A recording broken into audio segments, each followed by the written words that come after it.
Today I'm going to teach you how to use Capo to figure out the chord progression of a song. The chord progression is pretty much the core structure on which a song is built. Even if a song isn't played using straight chords being strummed, it has a chord progression. I'm going to use Jonathan Coulton's Sky Mall as an example. Now earlier this morning I figured this out on my own so that I can make the video go a little bit more smoothly. So the process I used kind of went like this. I started off the song playing at full speed, and it's always good to listen to the song once before, but for the purposes of the video I'm going to kind of speed through this a bit. In this case you would listen to the intro of the video.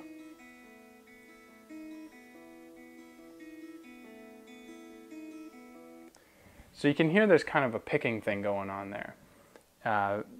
Melodic kind of situation going on. And you can figure out the chords that are being played in, I'd say, 90% of the cases by figuring out the root note of the chord. Now, in this particular case, you can kind of hear this droning, this note.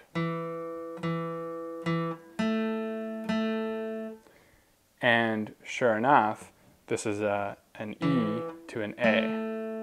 So if I were to strum E and A over top the song, it'll sound like that's exactly what the chords are. So I'll just play that.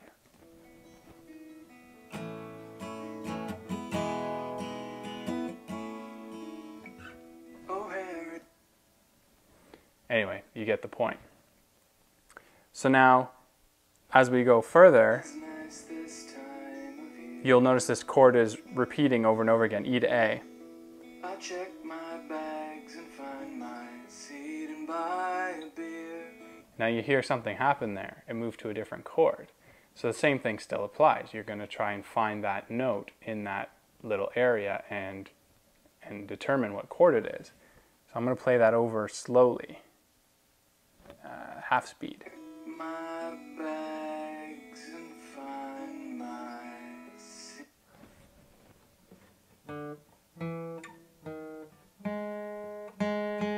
That sounds like the note right there. I'll play it again. Yeah, that's it right there.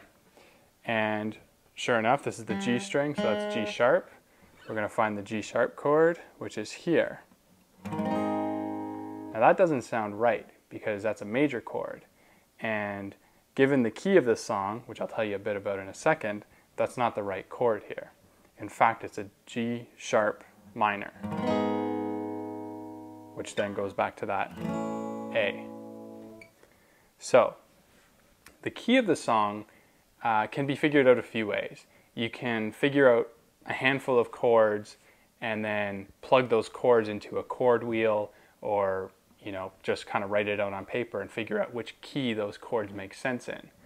There's another trick though that I was taught recently, which is to play one of the chords, or just sample a bunch of the chords as you're listening to the song, and find a chord that you can play over top of the song that really fits with the music.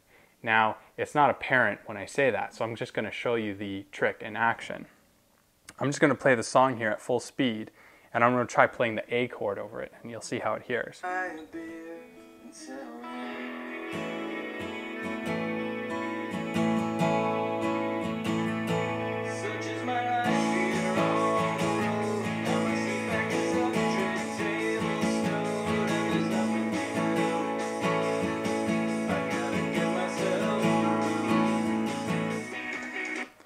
Sorry for that, but it didn't exactly sound great. Now I'm going to play that whole chorus or pre-chorus section over with just the E chord.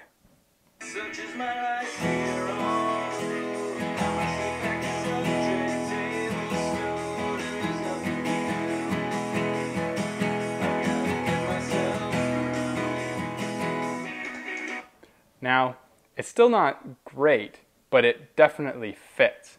Now, if I were to go through and play all of the chords of the scale, they all wouldn't sound particularly great, but the E would definitely sound the best. Now, there's another hint. When you go into the chorus, you'll notice that the E chord is accentuated the most.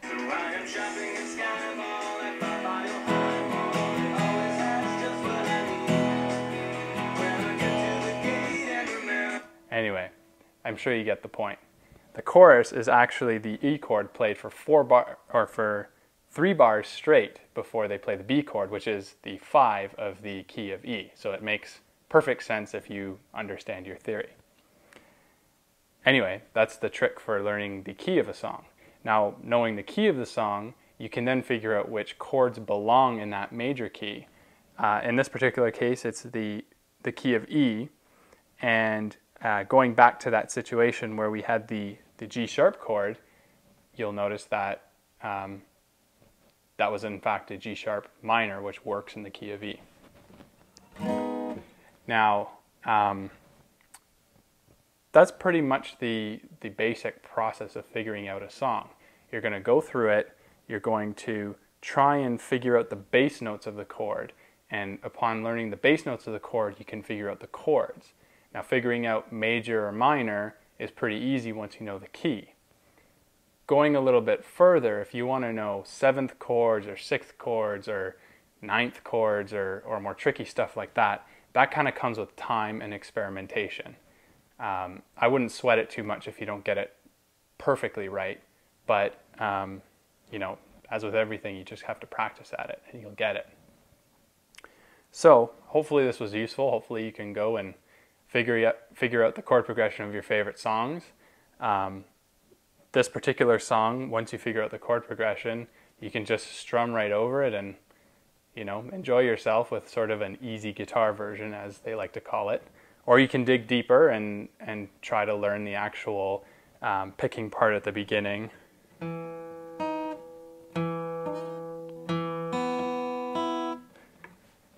Well, I didn't do particularly great at that, but those are basically the notes.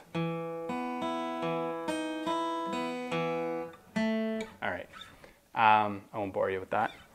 So those are the notes of the intro, and you could either learn it like that, or you can just learn the chords. I can just strum the chords over top, and it sounds pretty good.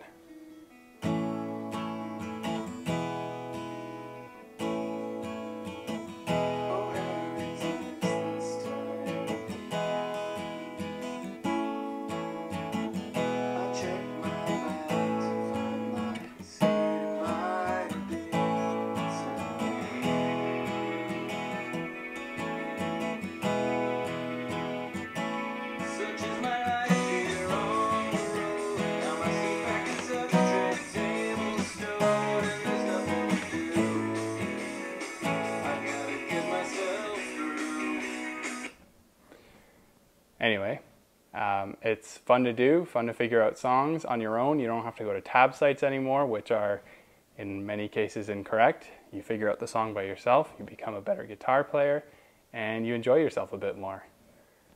Hopefully you learn something. Thanks.